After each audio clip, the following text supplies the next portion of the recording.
Robotech, the Stargate Saga Chapter 2 Awake Private Flight LT-14. 2 days later, Daniel's mind was still somewhat awhirl as he sat in an incredibly comfortable seat as an official government plane conveyed him towards his destination, which was apparently Fort Minotaur, a UDF military base on Crete, a base that was serving as the center of Awake political and UDF military operations in the European sector, a few miles to the southwest of the capital city of Heraklion. He still couldn't quite wrap his head around how quickly events had moved from the moment he had agreed to assist with the translation of the hieroglyphics. As soon as she had heard his agreement, Major Grant had set things in motion with a call, from a portable fold-comb device, straight to Admiral Glover himself. Within no more than 2 hours he had received a phone call from the Dean of the University informing him that they had agreed to loan his services as a translator to the UDF, though they hadn't said at the time what they had been given or offered in exchange. He had later found out from friends among the staff that not only was the university getting a hell of a lot of money, enough to run it for nearly 5 years, from the Awake, but they were getting a whole lot of state-of-the-art equipment out of it, along with a full refurbishment of the campus. Both the speed of their offer, and the immense generosity of it, had communicated to him quite clearly that whatever this was, whatever the UDF had found beneath the remains of the Giza Plateau, it was big, possibly as big as the arrival of the SDF-1 had been nearly 14 years ago. Since then, everything had been something of a whirlwind, the vast majority of his time being taken up by traveling.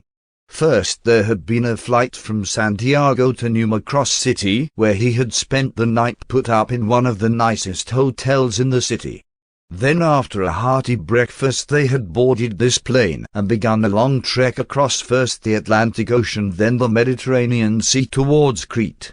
At least I have good traveling companions, he thought, glancing across at where Major Grant, or Claudia as she kept telling him to call her, and Extor were sitting. They had both been very good conversationalists. He'd especially enjoyed talking with Extor as the anthropologist in him had been fascinated to learn more about the Zintridi as a people and how they were learning to, slowly but surely, embrace a way of life that didn't involve being at war all the time. "May I have your attention, please?" the voice of Captain Hunter said from the public address system, gaining all their attention. "We have entered the approach pattern for Fort Minotaur and will be landing within the next 10 minutes. Please prepare for landing." Finally, Daniel muttered. It had been a very long time since he had taken a flight anywhere, let alone one like this that crossed hemispheres and multiple time zones. Thankfully the phenomenon known as jet lag was a thing of the past, as drugs existed now, and had done since 2004, along with numerous other things they had been developed from technology and knowledge found on a foreign alien starship that had been both a Rosetta Stone and a Pandora's box in equal measure, that compensated for physiological upsets that caused the condition. He had made sure to take some before they had left Numa Cross. "Not used to flying for long periods, are you, Dr. Jackson?" Extor asked with a smile. "Not these days, Extor," Daniel replied with a smile of his own as he fastened his seatbelt for landing. "Until I left Santiago, I hadn't been on a plane for over a decade. Taking a long flight like this after so long is therefore a bit taxing, even with an anti-jet lag drug in my system. While your people use it for that is not that particular drug's primary purpose," Extor answered with a smile. At the surprised look Daniel shot him, he explained.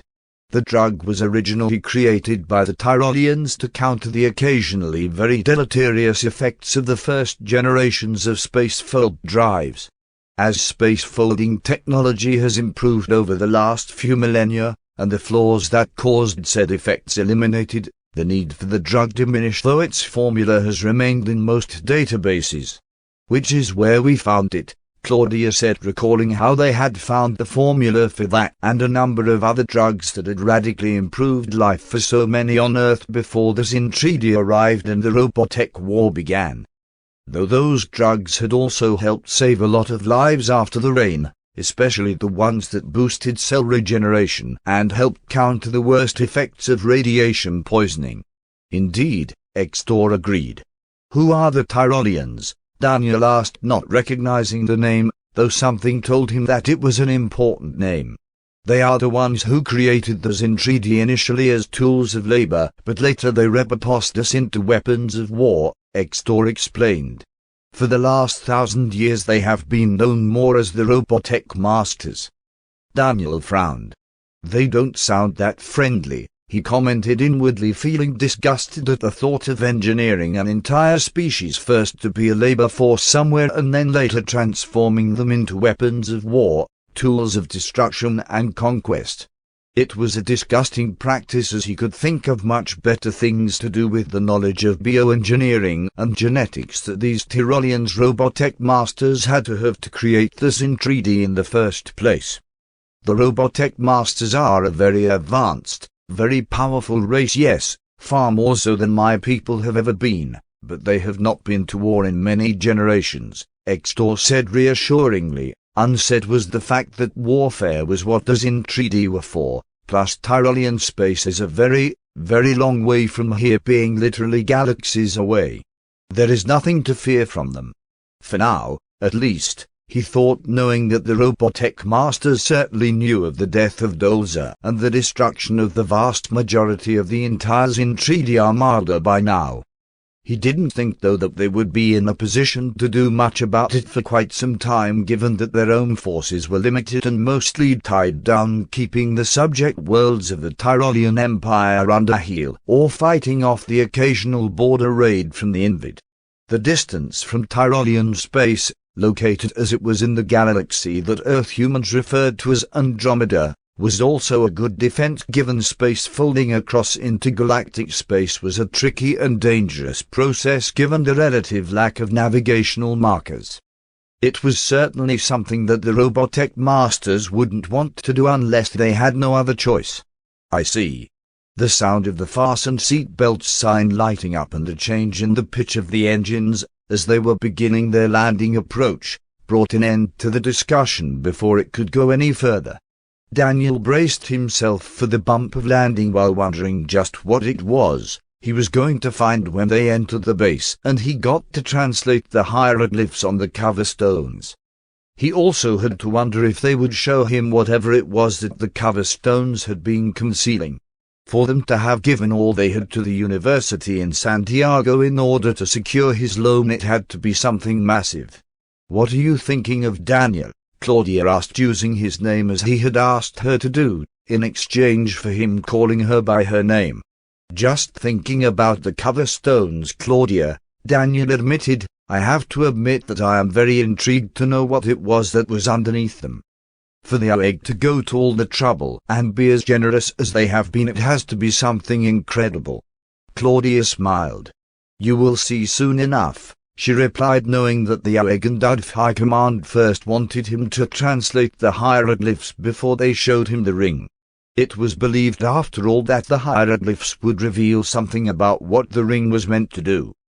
Despite an exhaustive search by Extor and his fellow advisors, the Zintridi records had not been that helpful in that regard, having no idea what the ring was, though they had revealed a bit more about the capabilities and potential uses of the material that it was made from.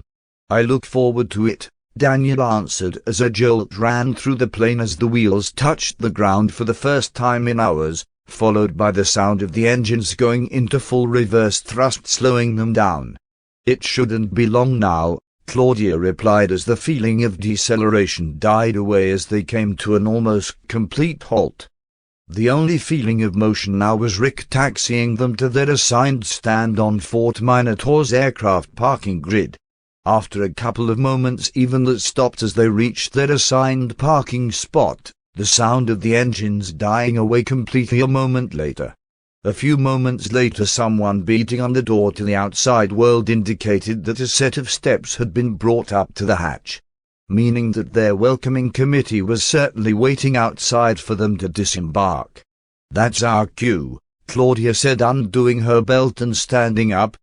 Knowing that it was time to disembark, both Daniel and Extor undid their own seat belts and stood up, falling in behind Claudia as she approached the hatch to the outside world. A hatch that was already being opened for them by Rick, who unlocked it, pulled it back and slipped the door to one side, letting the warm, moist air of a Mediterranean autumn spill into the interior of the jet. Throttling down his nervousness, Daniel followed behind Claudia, with Extor following along behind, as they stepped out into the golden sunlight of evening. The sun was beginning to set, casting long shadows across the surface hangars and structures of the base. The vast majority of the base, including the living quarters, would be buried deep underground, safe from all but the most powerful of attacks. Daniel briefly looked around, noting that the base was primarily constructed from a material that resembled reinforced concrete, though it was probably robotechnology material and thus much stronger than it appeared. Then he noted the small welcoming committee that was awaiting them. Knowing that he couldn't linger here, he followed Claudia down the steps to the ground, Extor and Captain Hunter following a few paces behind him. Once they had all disembarked, they approached the small group of officers, led by an athletic-looking middle-aged man with salt and pepper hair. Major Grant, Dr. Jackson, Minister Extor, Captain Hunter, the man said, "I am Colonel Charles Kowalski, welcome to Fort Minotaur. General Richards sends his apologies that he cannot be here to greet you himself, but his eldest went into labor an hour ago, so he's had to leave the base to be with her." "That's quite all right, Colonel," Claudia answered. "If you'll follow me, some guest quarters have been prepared for you," Kowalski said. "I'm sure you would all like to freshen up a bit from your long flight." "That would be nice," Daniel admitted, "though I would like to take a look at the cover stones as soon as possible." "Understandable, as we are quite anxious to know what the damned things say," Kowalski admitted, "but you should take a little time to rest and maybe have a bite to eat first. The cover stones have sat in the ground for thousands of years. They can wait another couple of hours for translation to begin." "True," Daniel admitted, eager as he was to get started. He was quite hungry, and he did desperately need a shower and maybe a change of clothes. "Please lead on, Colonel," Claudia said. "Of course, Major, this way please." 2 hours later, Daniel felt like he had rattlesnakes performing a mating dance in his stomach as he followed Adf Marine through the brightly lit corridors towards the lab where they were keeping the cover stones. It would have been nice to freshen up and have something to eat in the quite comfortable quarters, which were certainly a lot more comfortable than his apartment back in Santiago, that he had been assigned in the VIP section of the underground complex. Now, though, he was quite eager to get started, and it would definitely be interesting to see just how much of ancient Egyptian hieroglyphs that he actually remembered, as it had been so long. It had been pure luck that he had recognized the meaning of the glyphs that he'd been shown back in his apartment that had convinced him to come here and help. "Here we are, Dr. Jackson," the Marine said as they arrived outside one of the numerous labs that dotted this particular level. The Marine swiped a security card, identical to the one Daniel himself had just been issued with, through a reader beside the door, making it open with a whir of electromagnets. Daniel smiled and followed the Marine inside, only to stop at what he beheld. The lab was a large rectangular box 8 meters wide by 10 meters long. It was largely empty, though there were several workbenches dotted around that in the lab's normal life would have no doubt been filled with all sorts of equipment. It was certainly an impressive workspace, but what instantly grabbed Daniel's attention was what was floating suspended on a complex rigging apparatus at the far end of the lab. The cover stones. Moving almost on automatic pilot, Daniel approached them, gazing at the huge circular stones in awe.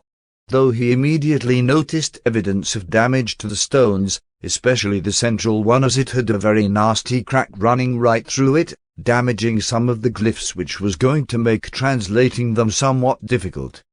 But then he liked a challenge.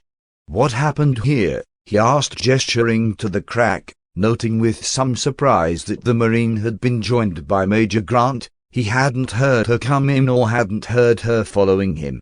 "We believe the damage to the cover stones is from where the derelict's in 3D cruiser was sitting on top of them," Claudia told him. There was only a centimeter or so of pulverized sandstone between the underside of the cruiser's prow and the cover stones. These stones had a few million tons of derelict Robotech alloys sitting on top of them for nearly a year. Between that and the initial impact with the plateau, it is not surprising that they took some damage. No, I suppose not, Daniel admitted with a sigh as he turned his gaze back to the cover stones, noting the worst of the damage was to the circular center stone, though some of the others were also damaged, being chipped and cracked from the weight of the cruiser. I suppose we're lucky that they weren't shattered into a million fragments by all that weight pressing down on them. Still, I can tell you now that some of these hieroglyphs are going to be quite difficult to translate as they're quite badly damaged. Can you still translate them? Claudia asked. I believe so, yes, Daniel replied with a reassuring smile. It's just going to take me a while, as I will have to somehow reconstruct the damaged glyphs to figure out what their likely meaning is. Due to the damage, I do have to warn you that the translations aren't going to be quite as accurate as I would like. We have a high-resolution laser scanner due here tomorrow, Claudia told him, making his eyes widen in surprise. Will that be of any help reading the damaged hieroglyph sections? It should, yes, Daniel replied after taking a moment to recover from his surprise. Though I will need quite a bit of help deciphering the data, as I've never used a laser scanner before, thus I have no idea how to interpret what it tells me. That can definitely be arranged, a new voice said from the direction of the doorway, drawing everyone's attention. Daniel turned with the others to see a relatively tall blonde-haired woman who appeared to be in her mid-40s, much like Daniel himself, and wearing a lab coat, had come into the room. Sorry I'm late, I was unfortunately delayed dealing with a slight spat between some of the other scientists. It's been resolved now. That's quite all right, Doctor, Claudia replied, knowing from experience how touchy scientists could sometimes be, having worked with a fair few of them over the years since the SDF-1 first fell to Earth. To say that it could be like herding cats at times would have been an understatement. Dr. Jackson, please allow me to introduce Dr. Samantha Carter. She is the head of research here at Fort Minotaur and is the leader of this project. Dr. Carter, this is Dr. Daniel Jackson. Pleased to meet you, Samantha said, holding out her hand for the other scientist to shake. She had been reading up on Dr. Jackson and had found his theories about the pyramids being constructed by aliens as well as cross-pollination of the ancient cultures of Earth quite interesting. The arguments were logical and made sense. Unfortunately, they had been a bit too radical for the scientific authorities in the pre-Robotech world, and the poor man had been made a laughingstock by those who felt threatened by what was clearly a very intelligent and intuitive mind. Likewise, Daniel replied with a smile, taking the other scientist's hand, and they shook. Though what project is that? There is obviously quite a bit more going on here than just these cover stones. Sam blinked. You haven't told him yet? She asked, looking at Claudia. Not yet, Claudia replied. High Command wanted Daniel to begin working on the translations first before we showed him the rest. Daniel blinked.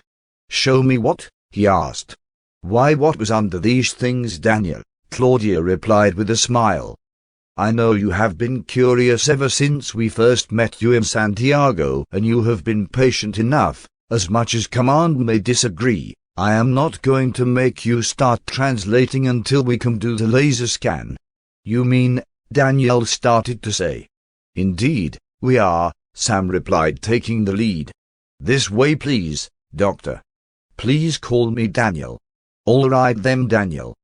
You can call me Sam, only my father ever really called me Samantha, and usually when I'd done something wrong, Sam replied, even as she felt a familiar stab of pain at the thought of her father, General Jacob Carter, who'd died of cancer a year or so after the arrival of the SDF-1, before the modern anti-cancer drugs, created from information found in the computers of the alien battle fortress, and treatments became available.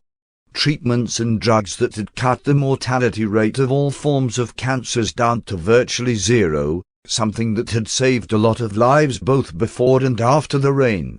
All right, Sam, it is. This way, Sam said with a smile before turning and leading the way out, back into the near-featureless corridors of this particular subterranean fortress. Only the fact that she was well used to underground bases, all of which tended to follow the same basic floor plans with only small, mostly cosmetic, differences between them due to scale and the base's intended function, enabling her to navigate the corridors towards the main lab. The sound of footsteps behind her letting her know everyone was following. In no time at all they reached the main lab and she gently ushered Dr. Jackson inside, Claudia also following while their marine escort remained outside. Daniel immediately noticed that this lab had a lot more people in it than the one assigned to him. All the tables had people working on them, but what really grabbed his attention were two objects in the center of the room, which unlike his lab was circular with everything facing inwards. One was an enormous ring-shaped structure made of a brownish-grey material that didn't look like anything he had ever seen before. It could almost have been mistaken for stone, but there was something about it. Something about how it gleamed under the lights told him that it wasn't made from stone. As he looked closer, he could see that it was actually two rings and one with the inner ring consisting of 37 panels each engraved with different symbols whose meaning escaped him. Spaced equally around the edges of the outer ring were 9 chevron-shaped objects that appeared to be centered around a reddish-orange crystal of some type. The other thing that grabbed his attention was a vaguely mushroom-shaped pedestal with a slanted circular board on the top clustered around an orange crystalline dome. Again, he could see that it was split up into a series of panels each with a symbol on them, a symbol that to his trained archaeologist's eyes were identical to those on the ring-shaped device. Incredible, he breathed. These are what were buried under the cover stones? Yes, Claudia confirmed, gazing at them in wonder herself. It was one thing to see these things on computer screens or projected as holograms, quite another to see them in person. She couldn't help but feel that whatever these things were, they held an incredibly powerful secret, one that could bring great scientific and technological riches or utter annihilation in equal measure. What are they? Daniel asked. We don't know, Sam answered. We know that they are some kind of link mechanism. Our sensors confirm a subspace link between the pedestal and the ring, but what they are and what they're actually meant to do we have absolutely no idea at this time. We are hoping that your translation of the hieroglyphs on the cover stones will provide us with some answers. Daniel blinked and then looked at the devices again, eyes practically glowing in glee at the puzzle these things in the cover stones were presenting him with. A puzzle that was eons in the making, and one he would do his utmost to solve. Then I guess I better get started at least with some of the least damaged glyphs, he said a moment before a whooping alarm began to sound throughout the base. What's that? Claudia looked up in surprise and concern at the sound of the alarms, then she turned and spoke to Daniel. It's a battle alert, she said. This base is under attack. Front gate Fort Minotaur. A few minutes earlier Private Adrian Campbell was bored. As he had been every day for this last duty rotation, he was sitting here in the guardhouse watching the feeds from the sensors and cameras that monitored the perimeter of Fort Minotaur, searching constantly for any threat to the base. It was a job that to his 20-year-old mind was the textbook definition of boring. He had joined the military to add some spice, some excitement to his life, not to just sit around watching a bunch of monitors. He glanced at the chronometer on the wall, noting that it was approaching 1400 hours. Another 2 hours of this tedium, then I can clock off and I'm off on leave for a week then, he thought with a slight smile as he imagined the fun he was going to have over the next few days. While a week wasn't enough time to make his way back home to the small town in rural Pennsylvania where he'd grown up, global air travel had a long way to go before it recovered from the rain, as so many jetliners had been incinerated in transit during the rain. As the sky suddenly filled with lethal energy beams, there was time for him to really let his hair down. There were some nice pubs and nightclubs in downtown Heraklin, perfect places for a guy to unwind. He put those thoughts out of his mind for now as he picked up his mug of coffee, only to find to his displeasure that the blasted thing was empty. Grumbling, he stood up and went over to the coffee machine and poured himself a fresh cup. He was just returning to his station with a fresh-ish mug of the liquid. He was really going to have to change the filter soon, as it was starting to taste a bit stale, when one of the sensors emitted a warning bleep. "If it's a bloody rabbit again," he muttered as he sat down and pulled up the feed from the sensor. It was one of the camera feeds that was monitoring the approach road to the base. The blasted thing was forever getting tripped by rabbits or other small animals bounding across the road. The camera feed appeared, and the mug of coffee slipped from this hand to shatter on the floor. He didn't notice, as he was too busy staring at the camera feed in shock and horror. Walking up the road was what looked like an entire platoon of battle mecha, specifically a mixture of Spartan and Tomahawk destroyers, with what looked like 2 monster destroyers following slowly behind. Quickly he sent an interrogative command to the computer, prompting it to both send an if request to the approaching mecha as well as checking if any of the base's mecha platoons were out today. If Jeremy failed to tell me that someone was out when I took over from him, I'm so going to kick his ass, he thought as the results came back. There was nobody out today, certainly not in platoon strength, plus the destroyers were not giving off AD-FIF signals, or any IF signals at all in point of fact. Which meant only one thing: they were hostile. Instantly his training kicked in. Reaching out, he pressed the alert button, setting alarms ringing throughout the base and bringing the automated perimeter defenses fully online, while also within the base causing personnel to begin scrambling to stations to defend themselves and the base. Simultaneously with sounding the alarm, the control triggered blast shutters on the small kiosk-like room that was his station. The shutters were just closing when he heard a whistling sound. A moment later he felt some tremendous force lift him up as if he weighed nothing, instead of 180 pounds, and slam him into the far wall with enough force that he was instantly robbed of consciousness. Sitting in the cockpit of his upgraded destroyed, the man who now referred to himself only as Prime, watched as railgun slugs from one of their monsters impacted next to guardhouse and detonated. The force of the blast shattering some of the windows, which weren't already covered by closing blast shutters, and collapsing part of the outer wall. He had hoped that they wouldn't be detected this soon, or that whoever was in there would believe they were just a platoon returning from a patrol, but such was life. It was just going to make his and his fellow disciples' task that much harder, as now Fort Minotaur would be on alert and its own destroyers, not to mention any Veritech station there, would be scrambling alongside fixed defenses. While he didn't doubt that the upgrades made by his lord to their destroyers would give them an advantage, it was a complication that he could have done without.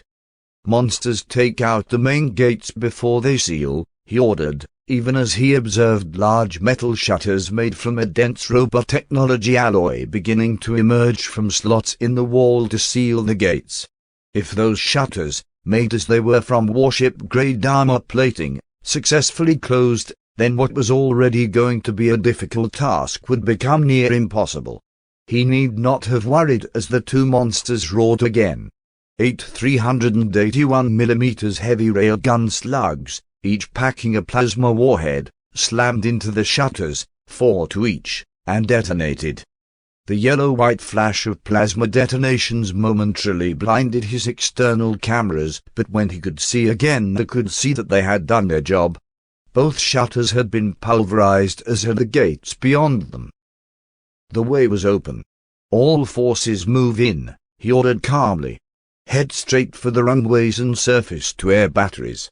We need to take them so our troop carriers can land." He did not need to say that they needed those troop carriers to be sure to take the base long enough to recover the Stargate. They obviously wouldn't be able to keep the base, as Admiral Glovel and the rest of the infidels would no doubt send reinforcements as soon as they learned of the attack, and if they were really unfortunate, Commander Britai would send forces down from orbit, but then they didn't need to. A chorus of affirmatives came from his fellows, and he began guiding his Spartan towards the entrance. It was then, however, that things began to go wrong, as the base defenders were clearly reacting far faster than they had expected they would. The first indication of this being when one of the perimeter turrets opened up on them, spewing bolts of ionic energy towards them. One of the tomahawks was hit almost immediately and immediately staggered, an energy field flaring into existence around it as their lord's protection activated as the iron blasts tore at it. A second volley of iron blasts from the turret hit the staggering mecha and the field collapsed, allowing the following volley to blow the destroyed apart. Growling in annoyance, he aimed the modified gun but he was holding in the Spartan's hands at the turret and fired. Golden energy bolts flayed at the armor protecting the turret though it held. Cursing softly at the strength of the alloy, even as deep in the darkest recesses of his mind a faint shiver of doubt about his lord's true momentarily blossomed before being quashed, he fired again. This time the alloy gave way and the turret exploded. But not before firing on him, its iron blast slamming into his shield like an energetic sledgehammer, dropping the barrier strength by nearly a half from just one blast. The energy cell immediately began regenerating the defense even as he got his Spartan moving again, charging into the base with the others. They ran straight into a slaughterhouse of crisscrossing energy beams, railgun, and autocannon slugs as a mixture of fixed turrets and defending destroyeds, which included 2 full squads of Regault battlepods deployed a few days earlier by Commander Britai with the agreement of the Defense Council to assist in the defense of the base, opened fire upon them. Prime was thrown hard against his seat restraints even as he maneuvered to escape the lethal crossfire.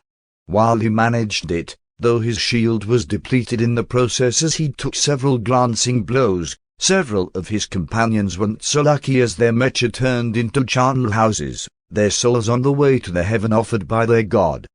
On one of his side screens, he saw one of the monsters aiming to take down a group of Zim 3D battlepods, only to abruptly explode as a pair of stiletto missiles slammed into it from above, the first cracking the shield and the second punching through the armor to turn the walking engine of destruction into a funeral pyre for its 3 crew. Frantically he looked around for the source of the stilettos to find Valkyrie swooping down on the remains of his platoon autocannons, lasers and missiles bursting forth from them. Quickly he maneuvered his destroyer to avoid the worst of the bombardment even as a burst of 55mm autocannon rounds slammed into him, tearing through his still regenerating shield to slice deep into the body of the Spartan. Only the fact that he had maneuvered to avoid the worst of the barrage saved his life, as instead of finding the ammunition store for the Spartan's central gun cluster, the slugs tore apart the main circuit breakers, sending a momentary burst of power through the entire mecha. Prime screamed as the sudden electrical surge overloaded the dampeners on his controls, sending a massive charge of electricity through his body microseconds before all the controls went dark as the Spartan's computer shut down all systems. It didn't help him though, as the momentarily uncontrolled burst of electrons asked through his system, bringing with it a tidal wave of pain. Right before everything went dark, sitting in the cockpit of the Valkyrie he'd commandeered as soon as the alert went off, Captain Rick Hunter watched as the last of the attacking destroyeds went silent. The sensors of this particular Valkyrie confirming that the destroyed, while not destroyed by his shots, had been mission killed, losing all power. The life signs scan confirming that whoever the pilot was, they were unconscious. Calmly he assessed the rest of the battle to see that it was over. The destroyeds and Regault battlepods that had helped defend Fort Minotaur moving calmly through the wreckage, much of which was smouldering and burning from the intense heat of particle beams, lasers, and plasma warheads. Ground troops in battle armor were also approaching, searching for survivors so they could learn who the hell these people had been, where they had come from, and how their destroyeds came to be upgraded with energy shields, and for the Spartans to be armed with some type of plasma rifle instead of the normal Gu-11 gunpowder. A check of his sensors showed that there were no other survivors in the remains of the mecha. But then there rarely were survivors when battles were fought with the immense destructive power of Robotech weaponry. Whoever the pilot of the Spartan was, he or she was the only one who might be able to give them some answers. Hence why he switched to Batloid mode and landed next to the Spartan before carefully opening up the pilot's compartment through the external emergency controls. Carefully he reached in and extracted the unconscious pilot before gesturing for some of the ground forces to come over. "This one is still alive," he said, the external speakers relaying his voice clearly. "Though from the looks of him he's gotten one hell of an electric shock. Take him to the infirmary, but keep him under heavy guard." "So yes, sir," one of the Marines acknowledged as he set their prisoner down. He stepped back to watch as a combat medical team approached even as the Marines searched their prisoner, extracting a strange, coiled serpent-shaped device from a hip holster, its positioning indicating it was some kind of sidearm, along with a wicked-looking knife, a kakre he noted, from a holster on the other hip. Then, satisfied that their prisoner was disarmed, turned him over to the combat medics. He was about to turn away to check over the rest of the battlefield when the external cameras removed the helmet the guy was wearing, and from his muscular build he was definitely a guy, an exceptionally fit one at that, and he saw his face and gasped in shock and recognition. "Sir, are you all right?" one of the Marines, from the if his powered combat suit was giving off he was a lieutenant, asked, having heard him gasp loud enough for the Batloid's internal microphones to pick it up. "Sir, do you recognize this guy?" "I do indeed, Lieutenant," Rick replied at last, mind still reeling wonder what the hell he was doing here. Last he'd heard he and his mother had been on a tour of Europe when he'd run off to join some cult somewhere or other, much to Aunt Maria's horror and despair.